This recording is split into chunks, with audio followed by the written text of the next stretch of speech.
Halo semuanya, selamat datang di Hobi Film. Bagaimana kabar kalian semua? Semoga sehat dan baik-baik saja. Jadi kita akan lanjut series The Daily Life of the Immortal King Season 2.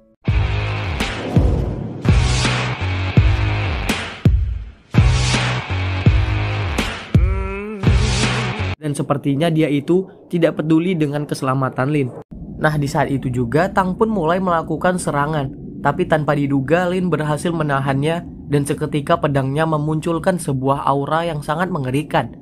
Pedangnya itu pun menyerap kekuatan spiritual dari Tang dan sekaligus pedang rohnya.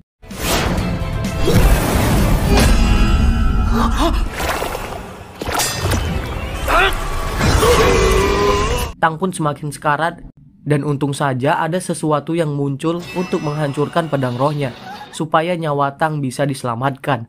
Teman-temannya pun sangat senang karena Lin baik-baik saja. Nah, setelah dari sana, kita pun dibawa ke sekolah Liu Xi. Di sini sedang terjadi sesuatu yang aneh, yang mana itu adalah kebangkitan dari guru iblis katak. Lin yang tertinggal di sekolah terlihat oleh Master Iblis, dan langsung saja dia itu menyerangnya, karena Lin sedang membawa ringnya. Master Iblis ternyata masuk ke dalam tubuh Lin, dan dia ini sangat kesal karena ring atau cincin kehancurannya malah diubah menjadi pedang. Master Iblis yang marah mencoba untuk mencari tahu apa yang telah terjadi. Nah, di saat dia melihat Sunrong, seketika Master Iblis pun sangat senang yang sepertinya leluhur Sunrong memiliki masalah dengan klan Iblis, sehingga mereka itu sangat dendam kepadanya. Keesokan harinya kita pun diperlihatkan pertemuan antara sepasang muda-mudi yang sedang dimabuk cinta. Xiao'a memberikan sebuah jimat untuk mendoakan sang pria. Di sisi lain, terlihat trio jomblo sedang bersemangat menonton kisah cinta antara mereka. Nah, di saat itu juga, Guru Wangzu pun datang dan merusak suasana. Dia pun menyita jimat itu karena menganggap akan mengganggu pelajaran mereka. Ternyata hari ini adalah festival musim gugur, yang mana para kultivator biasanya memberikan jimat kepada kerabat dan teman mereka. Berdasarkan legenda, memberikan jimat akan melancarkan semua urusan. Sunrong yang melihat Guru Wangzu menyita jimat Xiao'a membuat dia sangat khawatir. Lin yang tiba-tiba muncul memberikan suatu rencana kepada Sunrong. Xin lalu berpindah kepada Jiang. Di sini dia sedang bersenandung, yang mana dia mencoba untuk mengendalikan anak panah kakaknya yang tertinggal. Jiang berusaha untuk memanfaatkan anak panah itu untuk menghancurkan kurungannya. Karena dia itu tahu kekuatan spiritual bumi yang sedang menurun juga akan melemahkan segel kurungannya. Di sisi lain, Xiao'a yang sedang tidak bersemangat dihibur oleh temannya dan mengajak Xiao'a untuk melihat cermin jembatan bulan. Pembicaraan mereka didengar oleh Wang Ling dan teman-temannya. Guo Hao menjelaskan mengenai cermin jembatan bulan, yang mana adalah salah satu dari 4 mitos di sekolah mereka. Rumornya, setiap tanggal 7 Agustus pada malam hari, cermin di sekolah mereka bisa melihat masa depan dari seseorang yang berada di dekat cermin. Guo Hao juga memberitahu bahwa pada malam itu juga akan ada banyak kejadian supernatural, seperti nyanyian arwah wanita, tangan yang muncul dari toilet, dan juga lift yang menuju ke neraka. Wang Ling yang mendengar pembicaraan itu merasa lapar, dan untung saja dia memiliki banyak stok mie kremes. Nah, di saat itu juga, Sunrong muncul dan langsung menepuk kepala Wang Ling. Ternyata Sunrong memberikan sebuah pesan kepada Wang Ling. Untung saja teman-temannya mengetahui pesan itu. Malamnya Wang Ling pun menemui Sunrong sesuai isyarat yang dia berikan. Namun di sini Sunrong agak kesal karena Guo Hao dan Chen Chao juga datang. Walaupun terlihat tidak apa-apa, tapi di dalam hati Sunrong sangat kesal kepada mereka berdua. Tidak begitu lama, mereka pun mulai memasuki sekolah. Nah, di saat mendengar suara kucing, membuat Chen Chao sangat ketakutan. Dan karena kejadian tadi, Chen Chao mencoba untuk membuktikan bahwa dia ini bukanlah penakut. Namun di saat dia melihat Lin, dia sangat terkejut dan hampir saja pingsan karena menduga Lin adalah hantu. Di sini Wang Ling sepertinya merasakan sesuatu dari tubuh Lin. Namun Wang Ling tidak memberitahu teman-temannya, dan bahkan Chen Chao pun merasakan tubuh Lin sangat dingin. Xin lalu kembali kepada Jiang, yang mana dia itu masih berusaha untuk menghancurkan kurungannya. Tidak begitu lama dia pun berhasil bebas yang membuat dirinya sangatlah senang. Tawa dari Jiang terdengar sampai keluar dan membuat Guo Hao menebak ini adalah mitos dari sekolah mereka yang adalah tawa dari arwah wanita.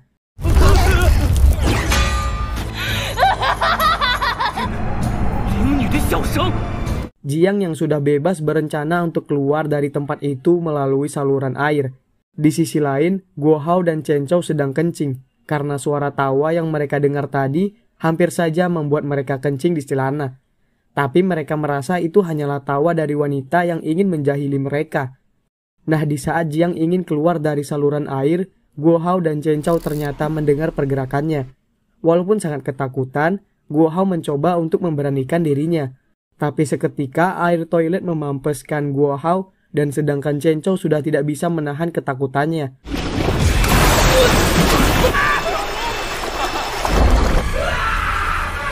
Nah, di saat itu muncul tangan di toilet yang membuat Guo Hao berteriak. Teman-temannya yang mendengar itu segera masuk dan terkejut dengan apa yang telah terjadi. Wang Ling yang memeriksa melihat Jiang dan dia pun segera menyiram Jiang untuk kembali ke tempat asalnya. Tidak begitu lama Jiang pun sampai di ruang rahasia milik Guru Wangzu dan dia itu merasa lega karena di sana ada lift. Kembali kepada Wang Ling, dia mencoba untuk menyembuhkan temannya dengan memberikan jimat. Wang Ling tidak memberitahu Sun Rong apa yang telah terjadi dan hanya memberitahu bahwa mereka itu telah terpeleset. Berhubung mereka pingsan, Lin menyarankan Sun Rong untuk mengajak Wang Ling berduaan. Tapi di sini Wang Ling mendapatkan pesan dari Jingke mengenai Jiang dan dia itu pun segera pergi untuk mengurusnya. Di sisi lain, Jiang yang berada di lift sedang memikirkan siapa yang harus dia bunuh dahulu. Namun rencana itu gagal karena Wang Ling segera mengirimnya kembali. Di saat itu juga, Sun Rong pun muncul dan Lin merasa ini adalah mitos lainnya yang adalah lift yang menuju ke neraka. Jadi sekarang hanya tinggal mitos cermin jembatan bulan. Di sini Lin pergi ke toilet supaya Sun Rong bisa berduaan dengan Wang Ling. Nah, ternyata Wang Ling dan Jingke sudah menyadari ada iblis yang berada di dalam tubuh Lin. Master Iblis ternyata sedang menunggu sesuatu dan berencana untuk membawa Lin ke dalam dunia iblis. Dia melakukan hal itu karena tetua Su telah banyak menghabisi klan iblis, jadi dia ini ingin menculik Sun Rong untuk membalaskan warga Su. Di sisi lain, Jiang kembali muncul ke permukaan. Dia yang melihat Sun Rong tepat di hadapannya membuat Jiang kembali bersemangat untuk menghabisinya. Di saat Sun Rong dan Wang Ling tepat berada di depan cermin, Sun Rong pun menjelaskan tentang mitos cermin jembatan bulan. Nah, di saat Sun Rong ingin memberikan jimatnya, serangan pun muncul tepat di wajah Wang Ling. Yang ternyata itu adalah ulah dari Lin yang telah dirasuki oleh Master Iblis. Sun Rong mencoba untuk melawan, namun Master Iblis dengan mudah menangkapnya, dan seketika bulan pun diselimuti aura darah. Master Iblis menjelaskan bahwa cermin ini pada awalnya digunakan untuk menahan celah dari 2 dimensi. Jadi Master Iblis pun berencana untuk membuka kembali celah itu, supaya bisa menghubungkan dirinya ke dunia iblis. Di saat bulan 10-nya telah diselimuti, dunia iblis pun telah terbuka. Tidak ingin Sun Rong diambil, Jiang pun muncul untuk menghabisinya. Namun, Wang Ling lebih cepat dari mereka, dan serangan Jiang pun menyebabkan Master Iblis keluar dari tubuh Lin, dan sekaligus menghancurkan cermin penghubung.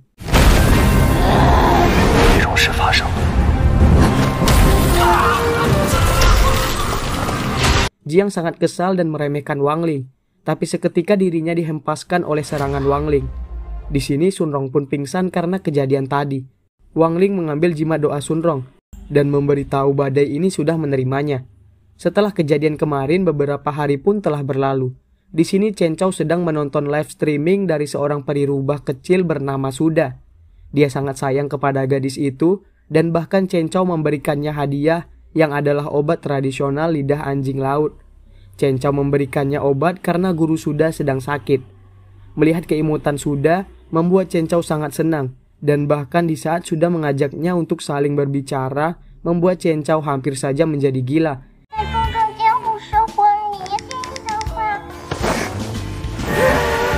Xin pun berpindah ke stasiun luar angkasa. Di sana, Zoe menghubungi para master untuk membahas mengenai kekuatan psionik bumi yang terus menurun. Mereka merasa itu tidak terlalu berbahaya, namun Zoe menjelaskan bahwa penurunan psionik sangatlah mempengaruhi celah dunia manusia Apalagi mereka sudah mengetahui ada mata-mata dari dunia iblis. Salah satu master menyarankan untuk memperkuat tembok pertahanan, dan sedangkan master lainnya menyarankan untuk berperang dengan klan iblis. Berbeda pendapat pun terjadi antara kedua master itu, karena ada berpikir secara aman dan ada yang berpikir secara kritis. Zoe mencoba untuk menenangkan kedua master, apalagi mereka belum mengetahui lokasi tempat dunia iblis berada. Salah satu master pun menyarankan untuk menangkap satu iblis untuk menanyakan jalan masuk ke dunia iblis. Mendengar perkataan dari master itu, seketika membuat para master lainnya setuju, karena di antara para master dialah yang sangat kuat. Di saat Zoe memanggilnya sebagai guru, kita pun tahu bahwa master itu adalah Wang Ling, dan dia itu dibangunkan oleh Guo Hao karena Chen Chao sedang dimarahi oleh ayahnya tepat di depan gerbang sekolah. Kedatangan ayahnya kemari karena ranah kultivasi Chen Chao jatuh ke ranah pembangunan pondasi. Dia penasaran apa yang telah terjadi kepada anaknya ini. Chen Chao menjelaskan bahwa dia ini menonton streaming Suda dan mengetahui bahwa gurunya itu sedang sakit. Jadi dia pun memberikan kekuatan spiritualnya untuk membantu kesembuhan dari guru Suda. Untung saja di sini ayahnya mengerti, dan selama Chen Chao berbuat baik, dia yakin hasilnya juga akan baik. Dia pun merasa bangga apa yang telah diperbuat oleh anaknya. Nah, sebelum dia pergi, ayahnya menanyakan tentang lidah anjing laut milik keluarga mereka. Chen Chao mencoba untuk berbohong, namun sudah malah membicarakan hadiah yang baru saja dia terima dari Chen Chao. Mendengar hal itu membuat ayahnya sangat marah karena Chen Chao telah mencuri. Untung saja ayahnya tidak mengulti dirinya dan hanya menghancurkan HP-nya Chen Chao.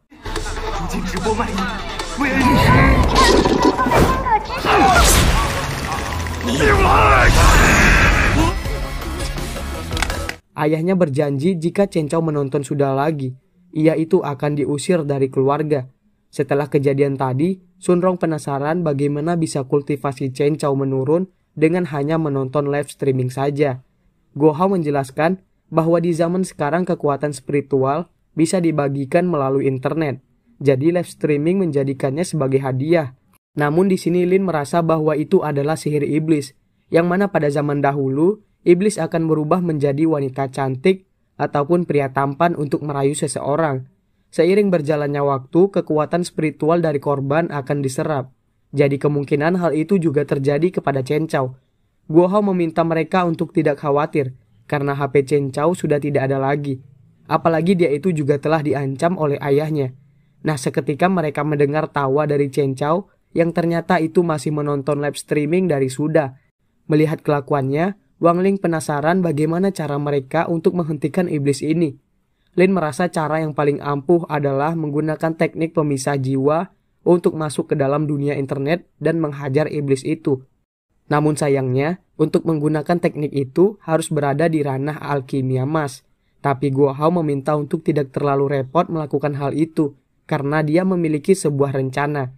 Dengan menggunakan binatang roh digital yang bernama Troya, Guo Hao itu berencana untuk meledakkan siaran langsungnya. Setelah mendapatkan alamat situsnya, Guo Hao pun segera mengirim Troya untuk mencairkan serangan. Tapi Suda yang menyadari hal itu segera melakukan sesuatu dan menghabisi Troya. Melihat binatang kesayangannya meninggal membuat Guo Hao sangat sedih.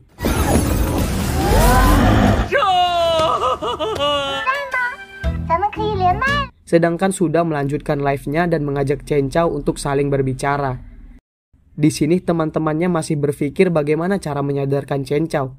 Nah, di saat Lin memberikan mereka minuman, Wang Ling teringat bahwa Sun Rong pernah menggunakan teknik pesona adik imut kepada Chen Chao.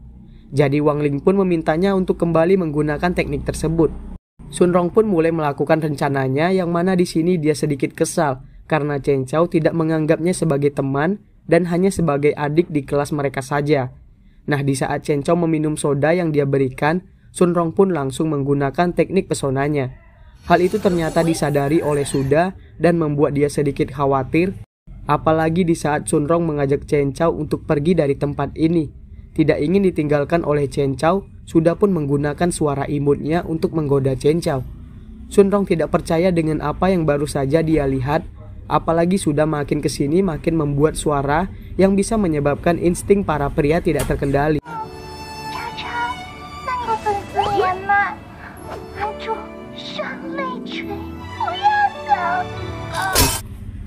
Dan akhirnya Chen Chao pun tidak bisa menahan godaan itu.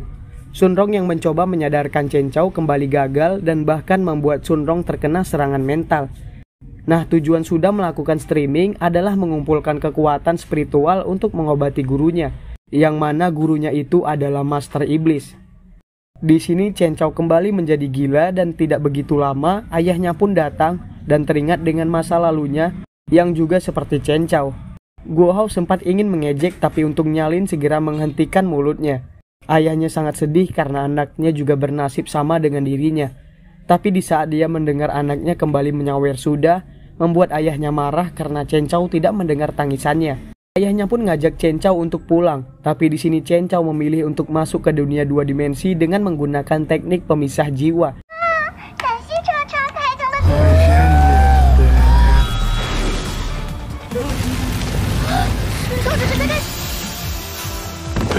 Karena obsesinya itu, Chen Chao berhasil menggunakan teknik pemisah jiwa tanpa dia sadari. Tapi tanpa Chen Chao ketahui, Suda yang selama ini dia lihat hanyalah sebuah penampilan palsu saja. Tidak begitu lama Chen Chao masuk ke tempat Suda dan mulai merasakan ada yang aneh di tempat ini. Dia pun melihat Suda yang asli yang adalah seorang iblis. Di sisi lain, ayah Chen Chao terus berusaha untuk menyadarkan anaknya, namun tidak kunjung berhasil. Jadi di sini Wang Ling memiliki suatu rencana. Kembali kepada Chen Chao, dia tidak bisa menyerang Suda karena dia itu hanyalah sebuah jiwa saja. Tapi berbeda dengan Suda, dia itu memiliki suatu alat untuk bisa menyerang jiwa dari Chen Chao. Nah di sini, Suda melihat Sunrong dan berencana untuk mengambil jiwanya juga. Di saat Chen Chao hampir saja tertangkap, tangan Wang Ling pun muncul untuk menyerang Suda dan segera membawa Chen Chao kembali.